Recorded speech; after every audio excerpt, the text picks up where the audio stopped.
வணக்கம். அம்மாவின் சமையல் குறிப்புகளுக்கு உங்களை வரவேற்கிறேன். இன்னைக்கு அம்மாவின் சமையல் குறிப்பில் மாங்காய் ஊறுகாய் எப்படி பண்ணுறதுங்கிறத சொல்கிறேன். இதுக்கு தேவையான பொருள்கள்: மாங்காய் 1, வெந்தயம் 1/4 ஸ்பூன், மிளகாய்த்தூள் தேவையான அளவு, பெருங்காயத்தூள் சிறிதளவு, நல்லெண்ணெய் தேவையான அளவு, கடுகு 1 டீஸ்பூன், உப்பு தேவையான அளவு.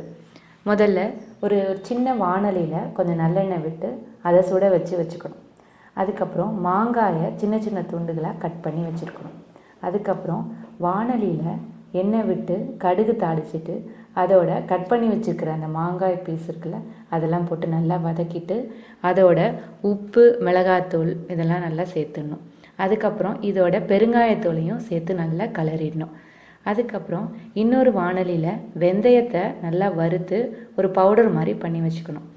இந்த பொடியை இந்த மாங்காய் கலவையில் போட்டு சேர்த்து நல்லா கலரிட்டு முதல்ல கொதிக்க வச்சுருக்கோம்ல நல்லெண்ணெய், அதையும் இதோடு சேர்த்து நல்லா கலரிட்டு ஆறினோடனே ஒரு பாட்டிலில் போட்டு ஸ்டோர் பண்ணி வச்சுருந்தாக்க மாங்காய் ஊறுகாய் தயாராகிடும்.